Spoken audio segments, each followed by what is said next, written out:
Well, Star Wars, of course, has been absolutely cringy over the last, gosh, how many years has it been since The Last Jedi? Nothing good has come out of the series. And of course, now they're revealing an even bigger shit show. That's why I'm the supervisor here, which is going to be called Star Wars The Acolyte.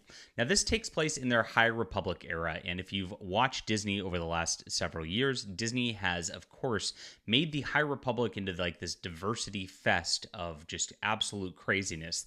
They've hired people to write comics and novels who are just absolutely crazy social justice warriors who are doing nothing but race baiting with this entire thing.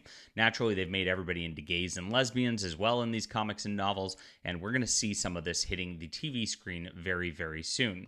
Now, this is rumored to be like a nearly rated R sort of situation with like actual like sex scenes and things like that. They're really turning this kids program of Star Wars into something totally degenerate, which is what you'd expect from Disney. Now, the trailer released yesterday, and we can go over it for a little bit, and people are reacting to it just cringing at the absolute craziness that they're going to be putting here. Nobody wants this at all, and yet Disney's going forward anyway. Maybe this is the last of their DEI stuff, or their, I don't know where they're getting the funding for all this after the investors meetings they're having these days, but my gosh, they're going to go out with a bang. Let's get into the news.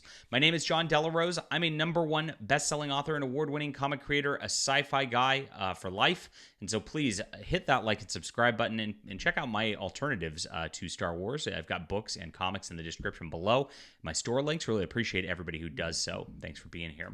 Here's the news, and this comes from Fandom Pulse. Fans cringe at lesbian musical Star Wars. The Acolyte reveal after a dud of a Disney trailer. Now, you might be wondering why this is going to be hailed as a lesbian musical. Well, the showrunner came out with the whole trailer dropping and actually said that this is going to be a cross, they called it a Frozen meets Kill Bill. And that's how Hollywood people describe everything, as something meets something else. And it's really an awful way to describe things. When I hear this, I'm like, okay, you're an industry show, because nobody else in real life actually talks like that. But Star Wars shouldn't be something meets something. It should just be Star Wars. You have a whole thing to draw upon, which is a bunch of lore, which is a beautiful sort of setup that was done in the 80s and 90s. And of course, it's all gotten destroyed on so many levels, so many times. We can go over that ad nauseum. But calling it Frozen meets Kill Bill is really weird. And that's why it's being called a lesbian musical, because Frozen's a musical, right? And of course, you have these princesses and all that. And so you've got this this lady who the showrunner also has implied, this black lady right here, is a lesbian in the interviews that's going on when they're talking about this. And so we've got a black lesbian revenge musical. It sounds absurd because it absolutely is. Now, of course, Yellow Flash was the one who actually talked about this first, a lesbian revenge musical right here. Absolutely funny stuff from him.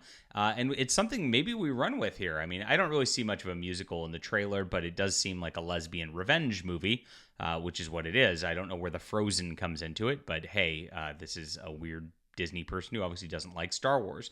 They start off making it look like, in the trailer, making it look like Episode 1, with the younglings, some of the most cringy parts of Episode 1.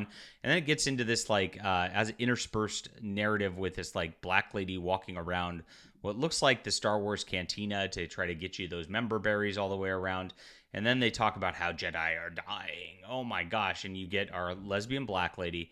I don't know what she's doing or how this all works through here, but she looks a lot stronger than everybody else. And oh my gosh, Slay Queen, Nubian Princess. That's all we got right here. This is exactly what South Park was making fun of when they did their little Disney special the other day, when they talked about Kathleen Kennedy and they said, put a chick in it and make it lame and gay. That's exactly what this appears to be right here. June 4th, it's coming very, very soon from Disney Plus. And I think we're going to have another failure on a level. We saw Ahsoka ratings were dropping. We saw Andor ratings were dropping before that. And I think this is going to drop to a whole new level, because who really wants to watch this at the end of the day? Who is this even for? I mean, how many black lesbian Star Wars fans really are there? Well, I guess we're about to find out. Leave a comment down below what you think about this. Hit that like and subscribe button. Hopefully they do a musical episode. I mean, that would just be icing on the cake. We'll see you soon.